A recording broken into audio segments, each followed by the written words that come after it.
everybody. I trust everybody is warm.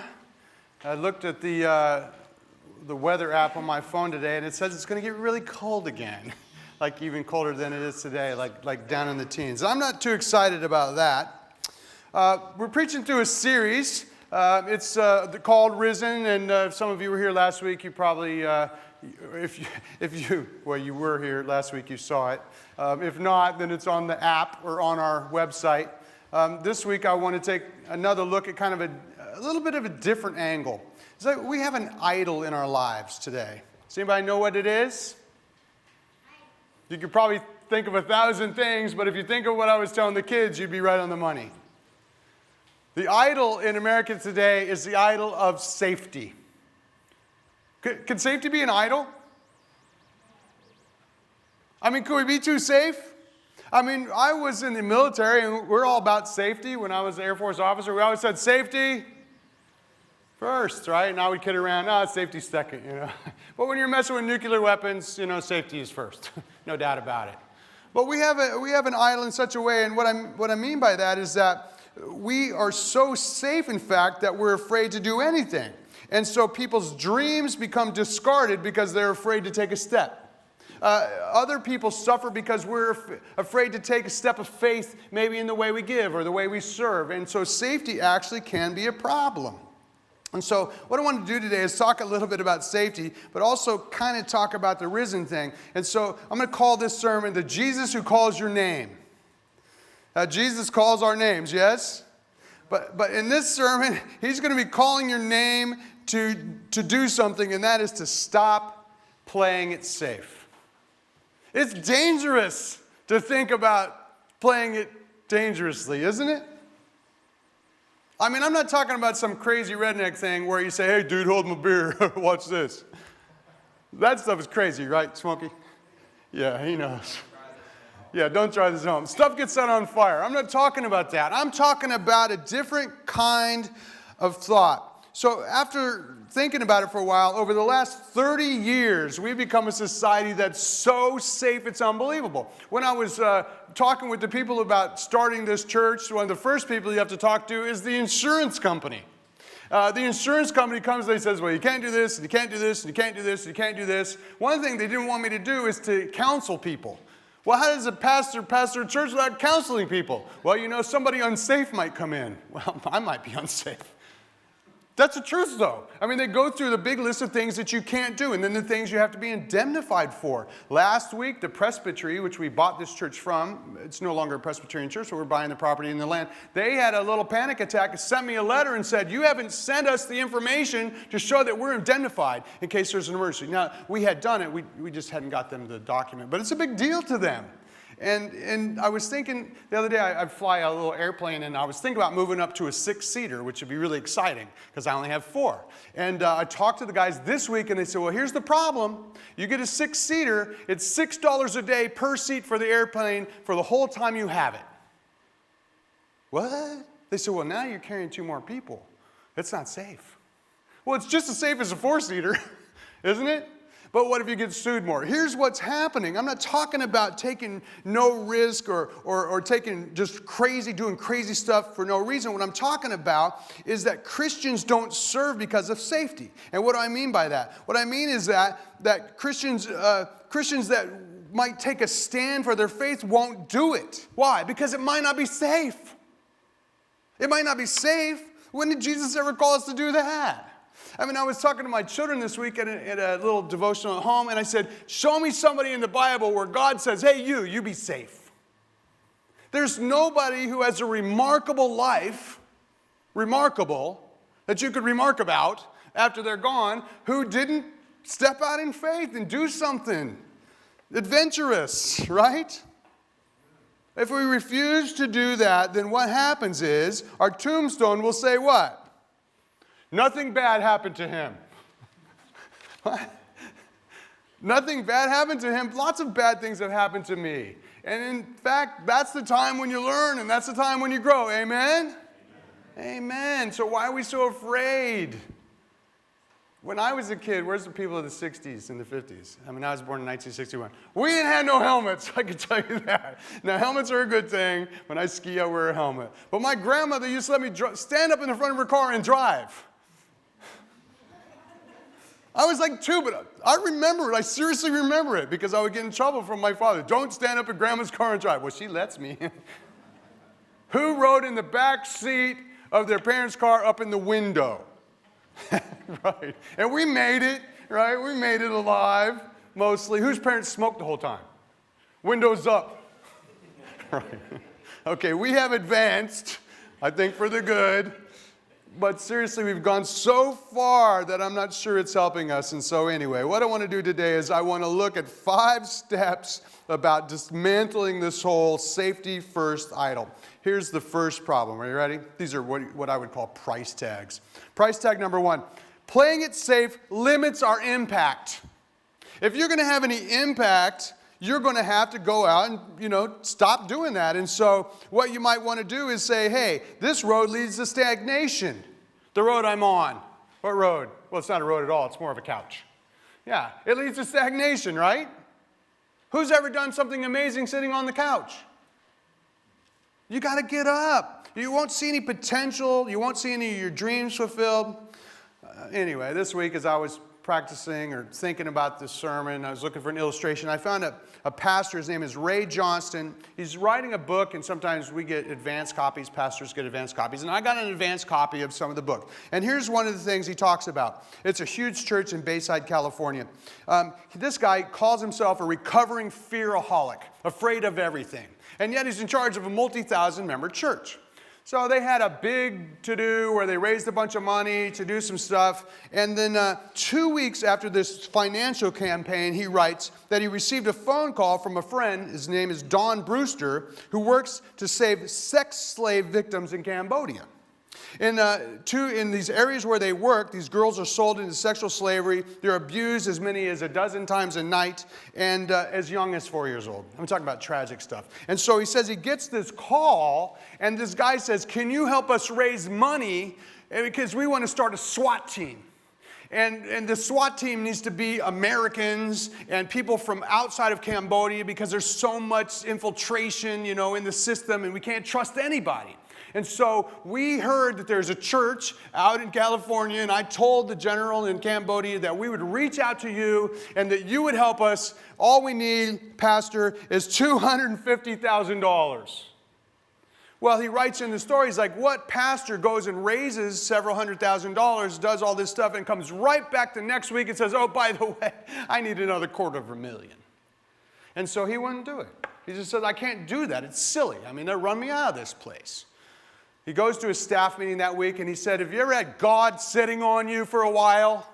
Who's had God sitting on them for a while? Usually it's right because you won't take a step of faith. And so he feels God just pushing down on him. He goes to a staff meeting and he tells all of his staff about the conversation. And basically they just said, you're a spiritual wimp.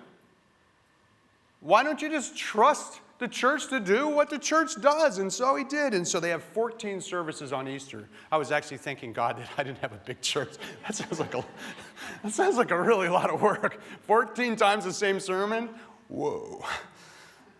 So they go to their 14 services and they say, we want to raise $250,000. And they laid it out why. They had a great musician sing, and they had some kids there who had been saved out of sex slavery. Their church didn't raise $250,000. They raised $400,000 above their tithes and their offerings. And so as he says in his book, that Christmas Eve, our congregation did not give $250,000, not even close. They gave $400,000. As a result, in 2 cities in Cambodia, for the first time, everything is changing. At least once a week, I now get texts updating me on the raids and the arrests going on. Here are just a few. Hi, Ray. The SWAT team just found and arrested a trafficker who had trafficked dozens of girls each week. She's the one who trafficked the girls in the CNN documentary. Rescued and providing aftercare for 2 girls trafficked in Thailand for their virginity. Often girls are sold multiple times for their virginity. Conducted our first successful raid in a brothel, rescuing 4 girls and arresting the manager. Rescued and provided aftercare for a 10-year-old who was gang raped by 5 men 2 nights ago. Another successful raid, there was an arrest of a rapist. The first rapist arrested in Cambodia in 10 years. It seems nobody rapes anybody. We have 3 girls rescued in China awaiting return to Cambodia and 21 more on a waiting list. The number of victims will probably reach thousands.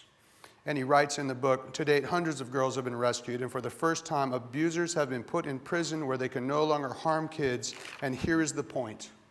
The whole project almost didn't get off the ground. The whole rescue operation almost never happened for one reason. He says, because I almost gave to the idol of safety. And so I ask you, brothers and sisters, guests and friends, has God asked you to take any steps out of safety for which you are still not stepping? I mean, have you got any God-honoring risk that's been laid in front of you that you haven't taken? I know it's difficult, but the impact you make explodes the minute after you take off these headphones, that blind you or blind you or deafen you to the stuff around you, to the screams around you. And here's what happens. Will your life ever account for something if you don't take a step? Will it? Number 2, playing it safe shrinks our faith. I know that Jesus said that the size of a mustard seed, if you had that kind of faith, you could move a mountain. But I was talking with my kids this morning on the ride over about how the world is, it's good because we have the world. Math is math, and it never changes. And we have things that we can count on like gravity. The problem is, though, that we're connected to this world. And unless we see the spiritual side of things, we can be held back by all that math and all that science and all that stuff. We have to go beyond that. I can't find one single verse in the Bible where Jesus says, come follow me, play it safe. Because that doesn't grow faith. It's just the opposite. He's like, seriously, go out. Do something dangerous and see what happens. One of my favorite authors over the last 10 years is Francis Chan. Anybody read any of his stuff? Crazy Love and others. I was surfing around and I found this video of Francis Chan, and I thought, I should do that for the church, but frankly, it wouldn't be safe, so I let him do it. So that's why Francis Chan has thousands of people in his church and writes great books, and I just have you people. He's really funny, and he's very moving, and I like his analogies a lot. Now, here's the bottom line. A lousy balance beam routine, it may be a great point, but there's nowhere in the Bible where God calls us to do something like that. I got just a quick list here as I was thinking. Abraham leaves the familiar and he goes to a land he's never seen before because God called him to do it, and it was dangerous. Moses goes to Pharaoh. That's just one of among many things that he was called to do.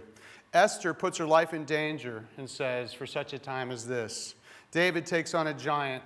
Joshua crosses a river. Peter gets out of a boat. Jesus goes to a cross. None of it's safe. An authentic faith is developed only when we respond to God's call and when we take a risk.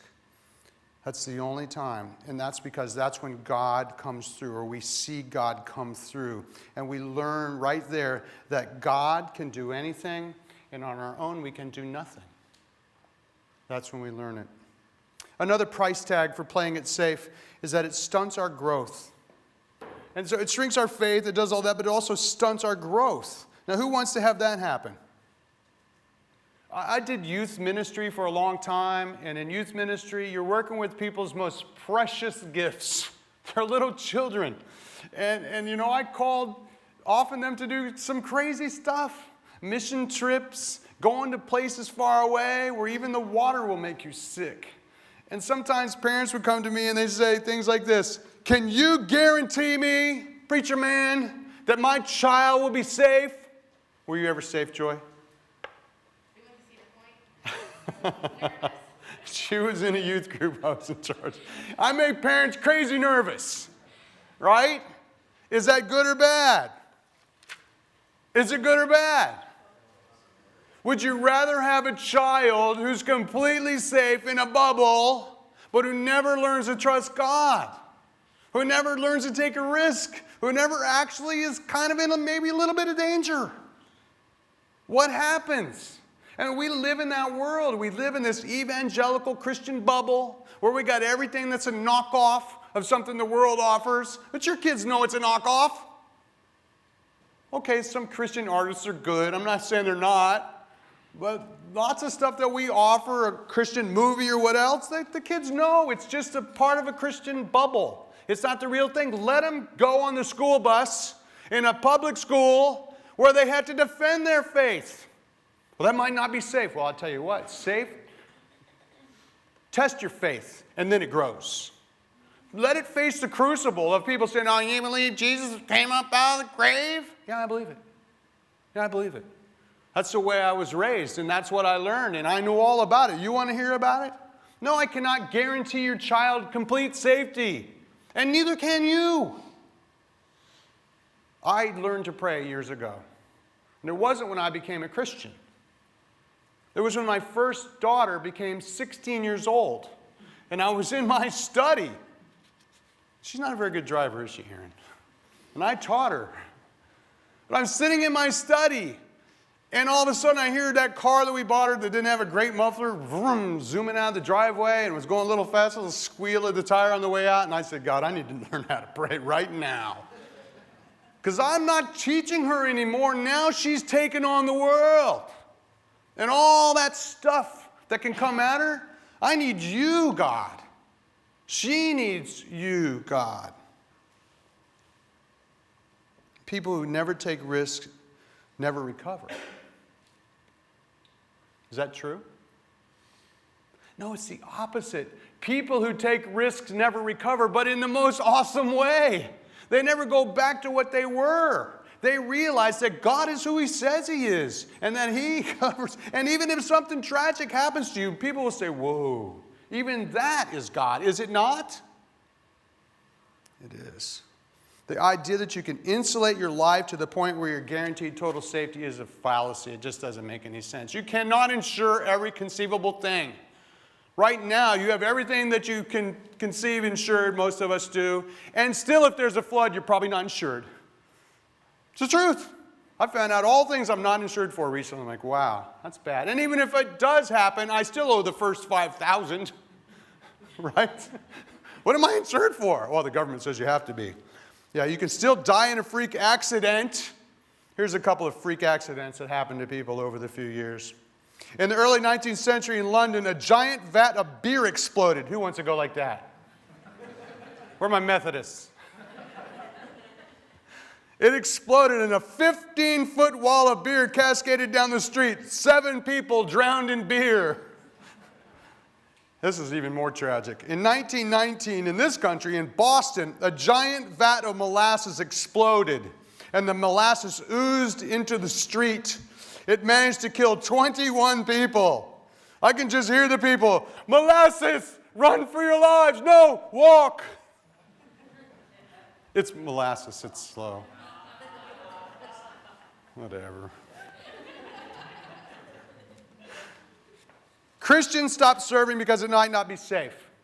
People stop tithing because it might not be safe. People stop sharing because it might not be safe. It might be embarrassing.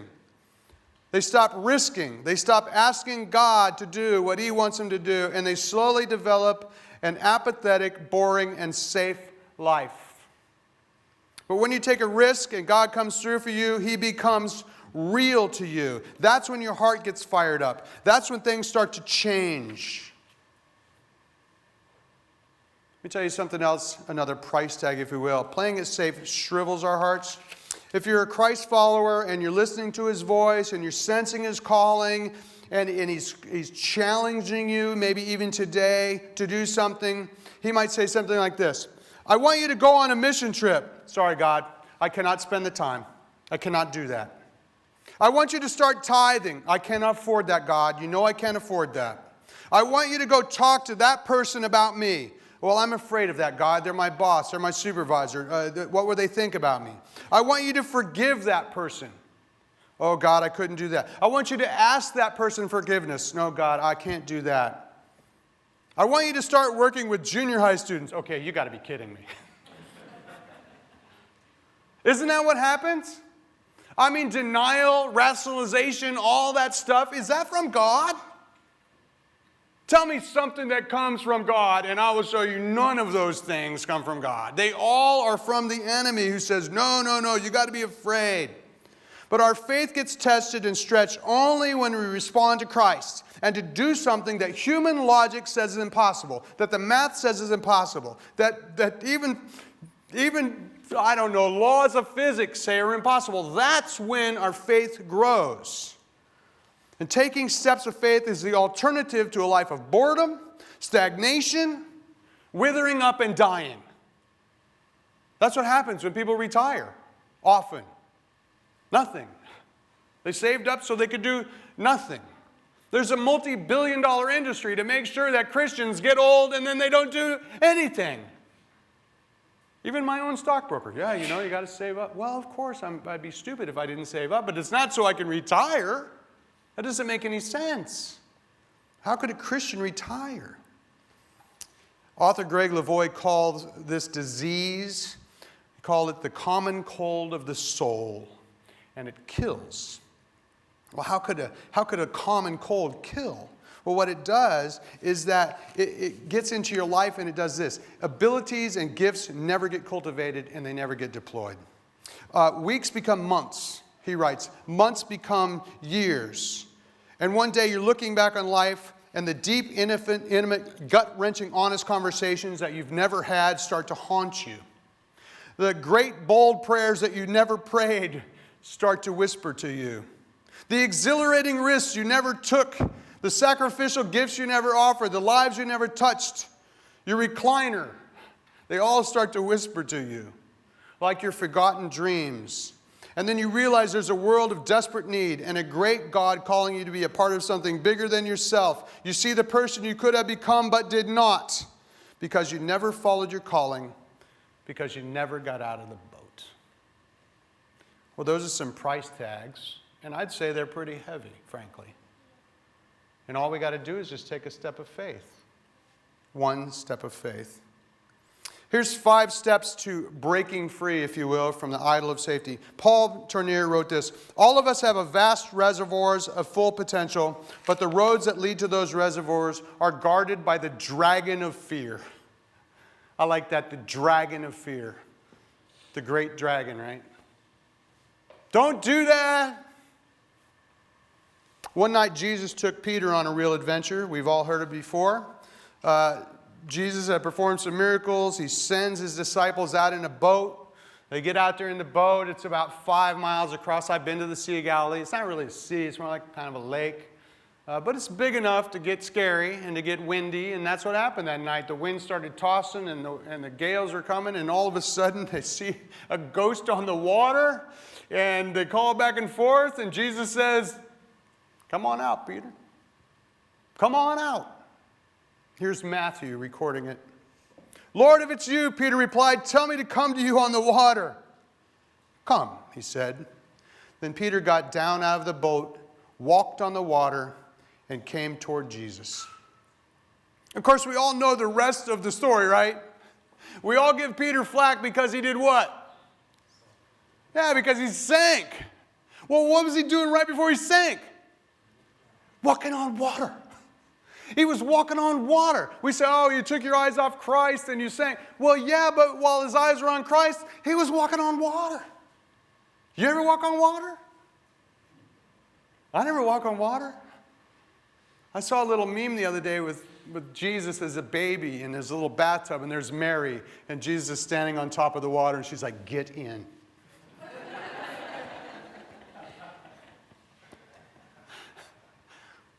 Pretty funny. The only way to break this grip of fear is to get out of the boat. There's no other way to do it. Here's 5 steps. Number 1, stop saying no to everything just because it's scary. I have a 6-year-old. "No, Dad, we're not going to do that because it's scary." No, she never says that. I'm the one who says, "Don't do that. It's scary." She's like, "Dad, take me for a ride in your plane." I'm like, I don't want to explain to her all the things that could happen, but there's a lot of them. She doesn't care about that. Let's go on an adventure. Fear is the dark room All of the guys in the 60s and 70s, you know what those are, right? The dark room, where we used to have to go and develop film. Well, the dark room is where negatives develop. We don't let light shine in. That's what happens. Here's some of the stuff that God wants to do with you. You already know the list. So I'm going to tell you a couple things he did with me. I start working with youth soon after I get saved. My wife and I are baptized together 20-odd years ago. And I get to one church. I get to another church. I wind up in Dayton, Ohio. And somebody finds out my wife is a teacher. And that she used to teach middle school. So, you know, they're always looking for middle school teachers, right? And so she's like, I won't do it because I teach all week long. I don't want to do that. But I'd do it if you did it with me, Jim. I'm like, I ain't doing it. There ain't no way. I mean, there's just no way. Middle school, 7th graders, those guys are the devil. But anyway, we did. I had stupid thoughts like, what kind of shoes do you wear to Sunday school? I didn't know. Do you wear cowboy boots? I'm from Texas. Maybe I should tell them that. Just stupid stuff. But I get there and I find out they're twice as scary as you ever dreamed. I mean, they really are. But slowly we develop a relationship, and I kind of became a pretty good Sunday school teacher, I think. And then we started doing crazier stuff because I realized that most of the kids in front of me already knew Jesus, probably had pretty solid homes, you know, probably knew more about the Bible than I knew. In fact, they did. They would question me sometimes. I didn't know the answer. And then we had these other kids that were like middle finger up to the whole thing. You know those kids, right? I mean, I would like reach out to them like, shut up, old man, you're stupid. You know, I don't really know what I could do for them. But the one that really beat my heart was on the occasion when a person would actually bring a guest. And that kid who didn't know the gospel, was kind of like me, troubled childhood, you know, I could really share something with them that could change them. And so I started getting excited. One day somebody said to me, you know, there's these houses over there that the church owns. This is a different house in Dayton. We should use one of those houses to do something crazy. And I went home and I started thinking about it. We should do something. I mean, I was an Air Force officer, but before that, my mother was married 4 or 5 times, and I had, you know, no dad, and I had lived a crazy life. And I said, I bet you if we got a bonfire and some free pop and pizza, we could draw a crowd. And if we drew a crowd and we started bumping knuckles with kids and, you know, just hanging out with them, I bet you we could reach some of those kids for Jesus. And I went back and I introduced that to a pastor and a couple other folks. I wasn't ordained or anything. I was just, you know, Air Force guy. And, you know, they said, you know what? We'll take a chance. We'll let you do it. And so we did. We got this house and we started reaching kids. And before long, we had a couple hundred kids coming. And then the city found out and they started freaking out about it.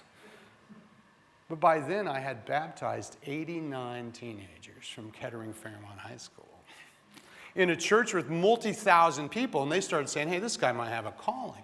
Well, I don't even know if I would call it that. I just know that you have a heart for people who have desperate lives.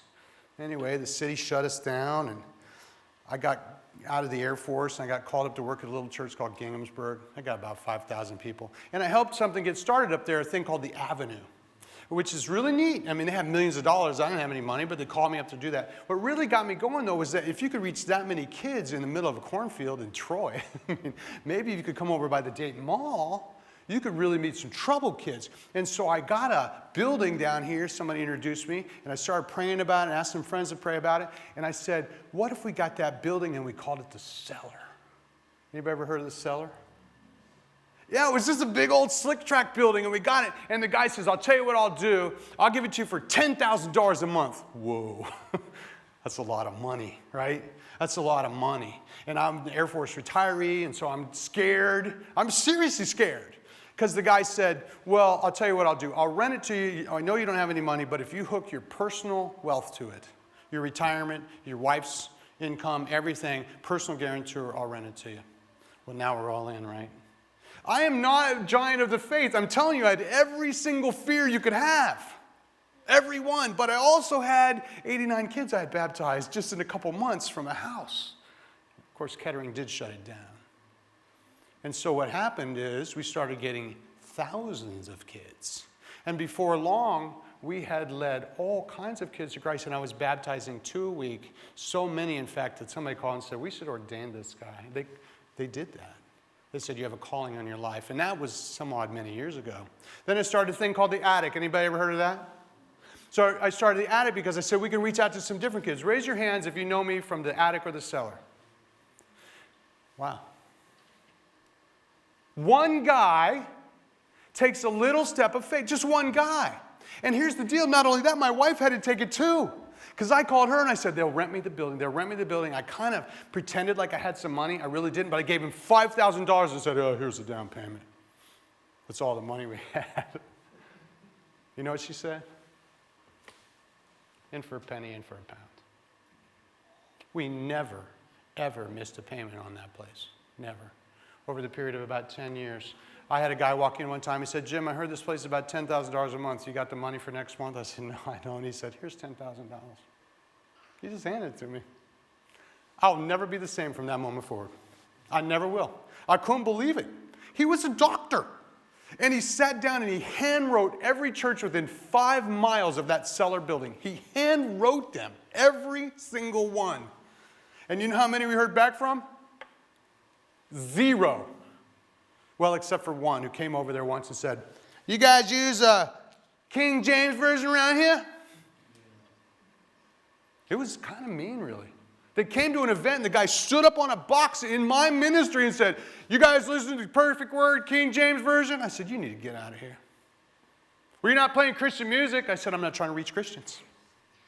We're taking a step of faith to get into their world and try to share Christ with these kids who don't know him. And wouldn't that change everything? You know what he said? Well, at our church, we pray every day that you close. Eventually we did close for 2 reasons. You want to know the reasons? Money and people. I couldn't raise enough money. 2008 came and everybody's like, no, we got to hold on to what we got. Sorry, Jim, we've been helping you, but we can't help you anymore. And some of them were really people who were in desperate times. Moraine, the truck and bus plant closed. People were struggling and they couldn't do it anymore. And so we put everything at the attic, and I closed that for 2 reasons too. You know what those reasons are? People and money. Oh, and 2 lawsuits. I got sued for $100,000. And most of us know I struggled through that, right, Isaac? I mean, they crushed us. We couldn't do anything. We lost that suit, too. We got sued because they said we left our lease early. This was not true. But anyway, the judge said, okay, you big landlord in the sky from Cleveland, you win. You get $9,000. What about the 100? No. 9. Oh, and Jim, I think you didn't you give them a deposit of $7,500 and there's something else. He's like, you give them $700 and you're good. I'm like, hallelujah, baby. I'm telling you right now, if you don't take that step of faith, you never feel it. And here's what I felt. That day when my attorney called, who worked for the free the whole time he defended me against that thing, I felt like I could fly. I called friends and I said, I feel like I can fly. What is God saying? He says, I love you. I love you. Then I got sued for $65,000. That was a drag. A guy was swinging his hand and he hit a girl and he hurt her. And I mean, nobody felt worse than me. Aaron, my son, was there. I mean, we felt horrible. We told this girl 100 times, stop doing that, but she was kind of crazy. Anyway, this guy sued me. That wasn't really the difficult part because, I mean, if my little girl got hurt, I'd be furious too. The part that bothered me was that he was a seminary professor with a PhD, and he sued me. He never even called me. He never even called me. He just sued me straight up. And so what happened is there was some guy up in Troy somewhere, a guy, I think it was in 2021, something like that, and he had an intimate relationship with a girl who was not 18. And how does that affect me? I have no idea, but the news came and set up in the parking lot of the Attic Teen Center with the Attic logo behind, and they found out that this guy played in a band and he once played at the Attic. And so they said, a guy who played in the Attic one time had an intimate sexual relationship with a girl who's not 18 years old, and they put it on the news. I was in another state. My phone started ringing. People started texting me. We heard about the girl who was assaulted at the Attic. They put the girl who accidentally was hit into the girl who was raped, and they made it one. Had nothing to do with me. Had nothing to do with me, but because of that, instantaneously, you're on the news. I'm calling the news. I said, if you don't take that story back, I'll sue you. But you know what? You can't take it back. Because it's out there and people are showing up. Me and my attorney are standing in the building one time and a girl shows up and she says, hey, I'd like to look around. This place looks pretty cool. I said, yeah, it's pretty cool. She goes, this is just like the cellar. She's like, yeah. She's like, yeah, a girl was raped there. Now they start confusing the whole thing once the story gets out. What's my point? What would you do to lead 1,000 kids to Christ? What risk would you take? Would you take those risks? Would you be sued? I'm telling you right now, God is my witness. Sue me again for reaching 100 kids or 1,000 kids. For 5 kids, sue me again. I, by the way, didn't lose that suit either. I mean, it was all just dropped in the end, and that's what God does. He takes care of those who reach out for him. Something else you got to do, you got to pray some dangerous prayers.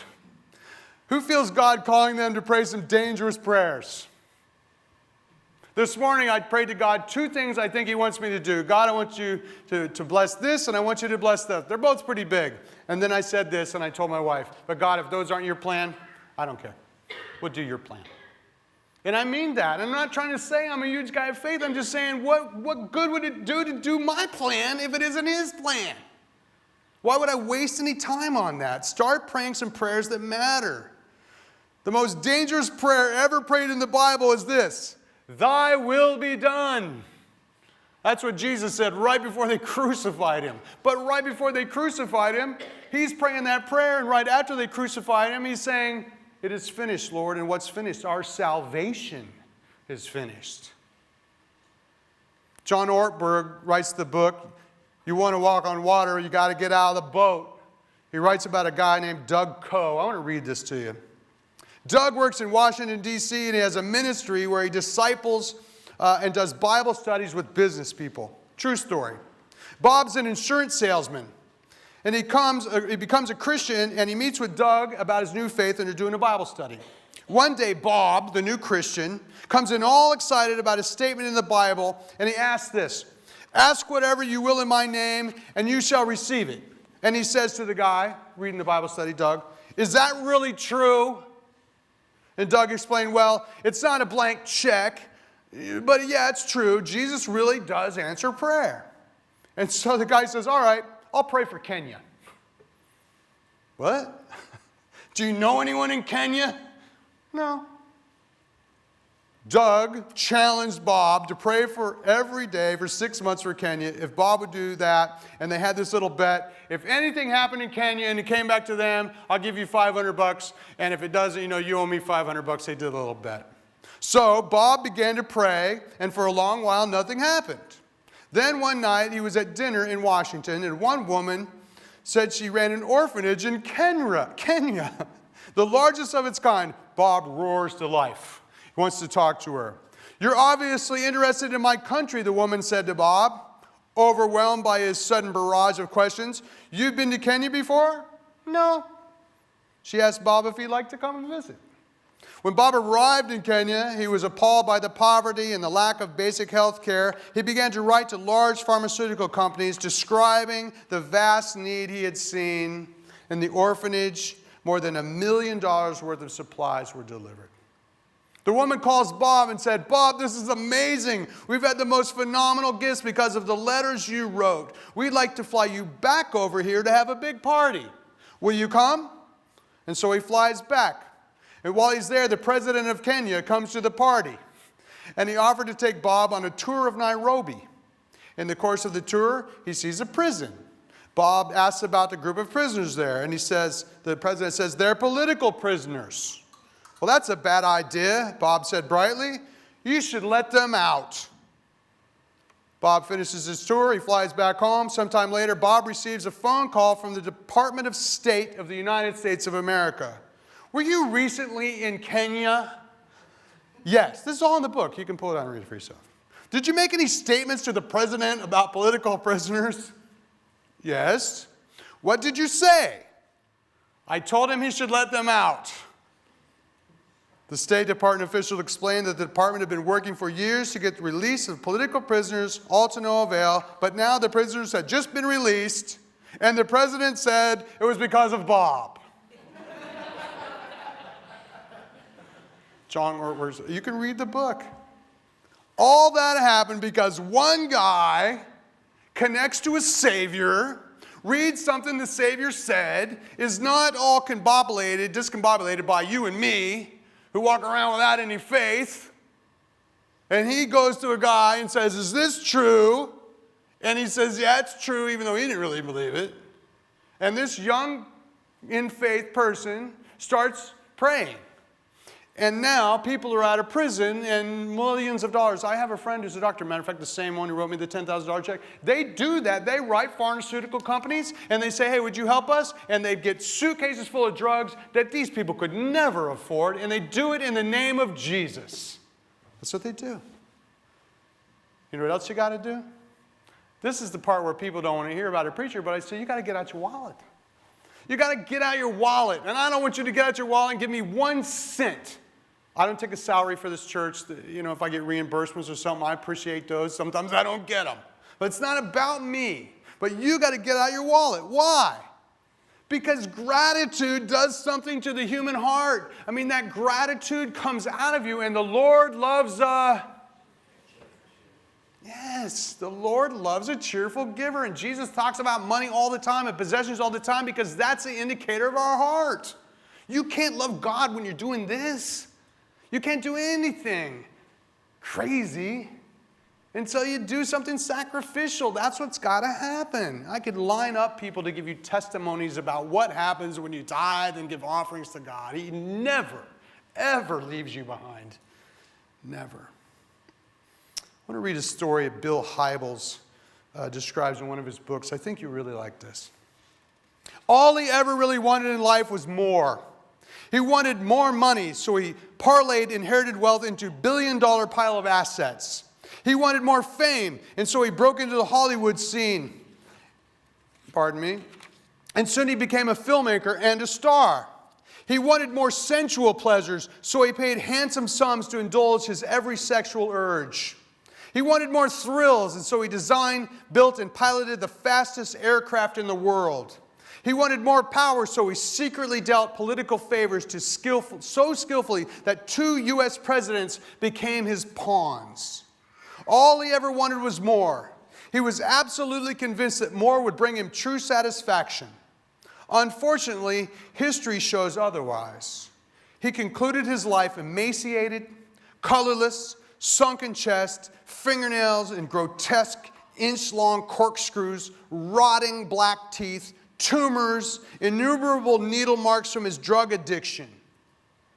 Howard Hughes died believing the myth of more.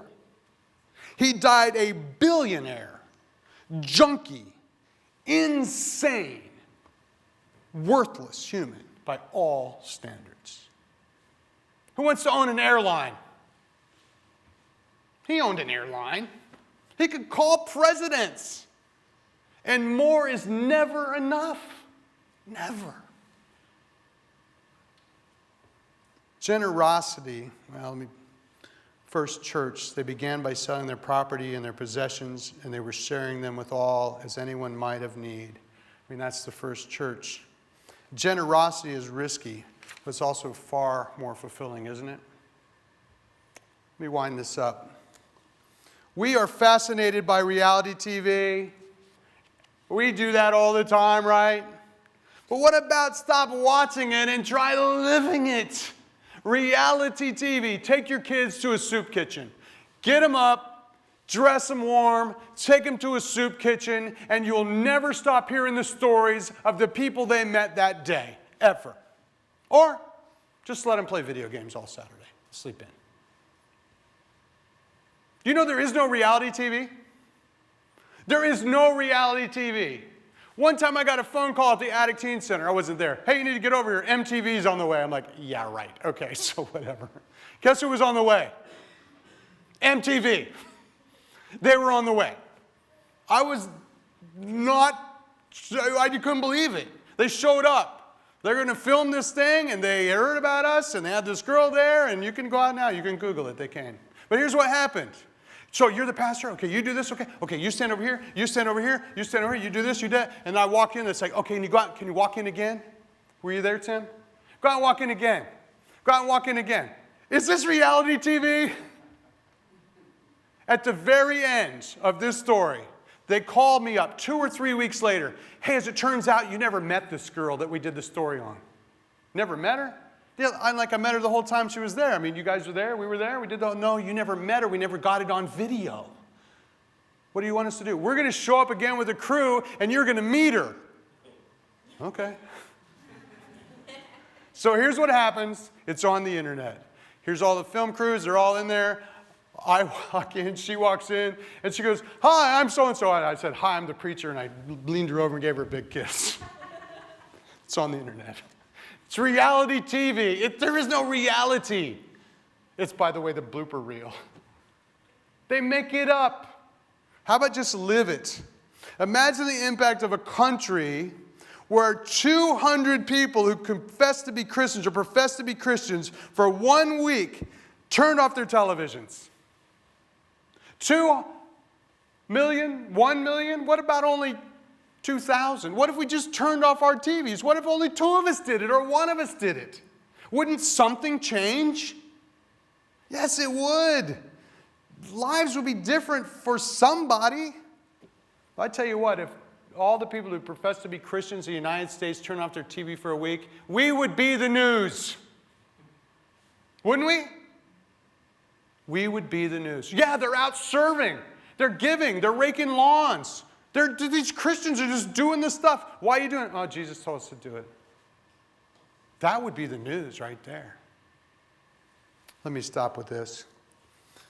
You hear a sermon about getting out of the safety mode.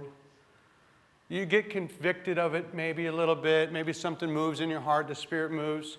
But here's what most of us do. We go home and we sit on the couch and we never change. You hear sermon after sermon after sermon, but do we ever change? It's because we don't realize what's at stake. We don't realize what's at stake. The 4 most depressing words in the English language, if you put them together, are, it's just too late. For Moses, it looked like this. He killed a guy.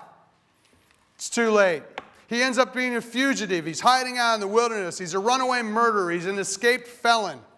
He was all washed up, right? No, because one day he hears God calling from a bush. And then what happens? It's not too late. God fasts, or he calls Moses to fast and pray. And I love what happens next. Here it is. Are you ready? Why do you cry to me? Tell the people of Israel to go forward. It's the first time I've ever heard God tell someone to stop praying. He says to Moses, shut up. Stop praying. Tell the people of Israel to go forward. God says, don't do what you think you're supposed to be doing. Go forward. Raise your staff and stretch out your hand over the sea to divide the waters so the Israelites can go through the sea on dry ground. And so Moses does it, and all the Israelites walk through on dry ground. The Egyptians pursue them. They all get covered up. When did it happen? When Moses finally just says yes. And he was old, but he just said yes. So in other words, it all happened when Moses finally stopped saying no, when he stopped making excuses. And after that, a couple million people are saved. And the best years of Moses' life happened only when he started saying yes. Guys, come on up. Let me ask you this. Would someone say your life is remarkable? I know I'm just in my 50s, but I start thinking things like that now. I never thought about that when I was young, in my 30s or my 40s. I never started thinking about, hey, when I write this thing down, one of my grandkids might find it. You know, one day after I'm gone, they might read something or watch a sermon. Is my life remarkable? So that they can say, you know, my grandfather lived or my father lived in such a way as to do something for God. That's what I want to happen with my life, and that's what I would pray for all of you. Take a chance. Start a church. Who knows? Maybe some people will show up and you could preach 23 minutes longer than you're supposed to. I just leave you with that. Heavenly Father, thank you for the folks you brought here today. I pray for your Spirit to move in our hearts. God, if there are people here, and I know there are, who you're calling to take steps of faith at work, in their personal lives, with their families, friends. Lord, if there are people here that you call into ministry or into missions, I pray that you would torment them. You would harass them, whatever it takes to get them to take that step so that you can prove to them who you are, that you have been risen from the grave. I pray it in Jesus' name.